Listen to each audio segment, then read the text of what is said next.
listeners. This is Leaf Star, now Daisy Kitten, and you're listening to the TheFooStories podcast. I want to say sorry for the lateness of this week's show, but I've been pretty busy. I had to play at a football game last Friday, and Saturday I was sick, and Sunday I had to work, so I wasn't home. I'm glad that I've got time now, though. This week's show will be a little bit shorter. We only have 2 stories this week. We'll be taking a break for 1 week from Break Clan's story. One of my stories this week, plus the ending to new school year, New Ashley, will round out this week. Let's get started.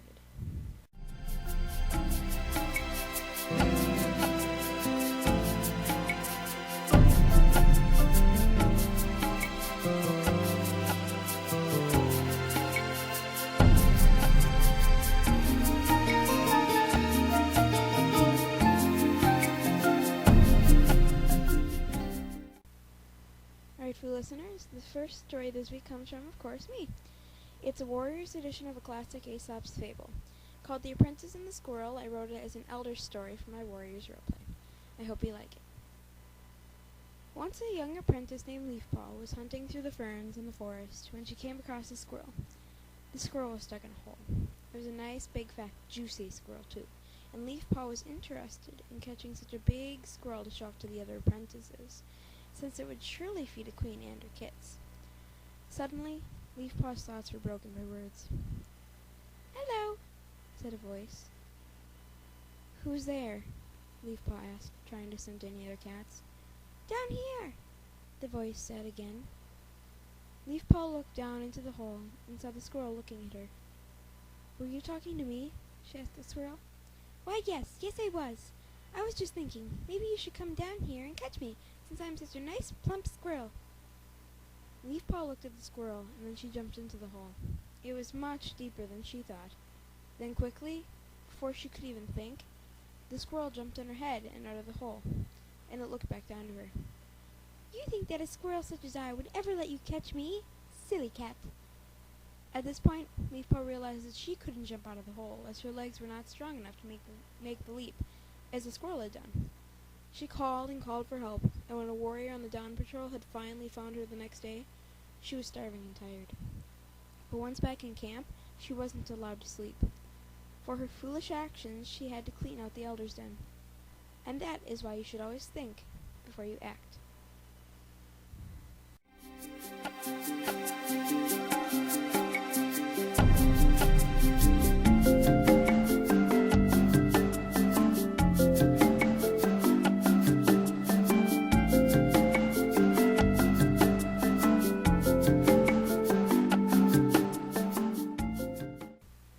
Our second and final story this week comes from, once again, Queen Random. This is the third and final part of New School Year, New Ashley. We hope you enjoy. Ashley stood up and put her bag over her shoulder. Sarah did the same.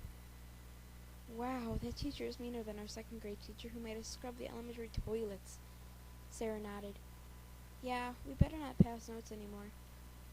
Ashley and Sarah both nodded and looked at each other with a face of fear. They stopped at their lockers for a quick second to drop off their books, and Ashley was glad she did, because Drake was there. "Hi, so I see you have Mrs. Ragg for homeroom. You're going to have a fun time with her. She loves you just for smiling." Ashley looked at him in the eyes, and he looked back. There was a big silence between them, and then the bell rang. Ashley looked away, and got out her math book. "Well, I have to go to math. I'll see you around, Drake." "Yeah, I didn't get your name. Is it Sarah?" "No, I'm Ashley. This is Sarah." Ashley pointed to her friend, who was now rolling her eyes. "Cool. Well, I have to go to class. I'll see you at lunch?" "Yeah, that'd be great." Drake closed his locker and walked away. Sarah looked at her friend. "Wow, I think Drake likes you." Ashley was totally spaced out and was just staring at Drake as he walked into his science class. "Yeah, but what about Olivia? She's gonna find out any day now." Sarah looked at her. "Don't worry about Olivia. He likes you, and that's all that matters. If he likes you enough, then he will break up with Olivia, and she will be humiliated so much." "Okay, let's go to math."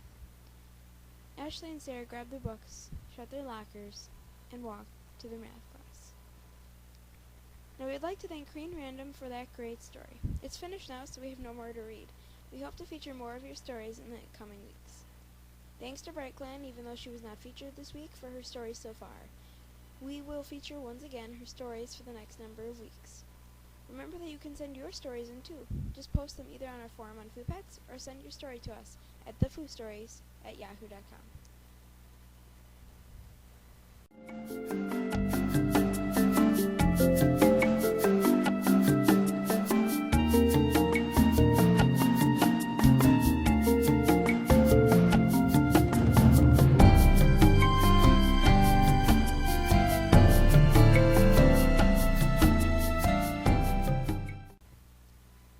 Now, in the absence of our Member of the Week and Question of the Day segments, we have a contest.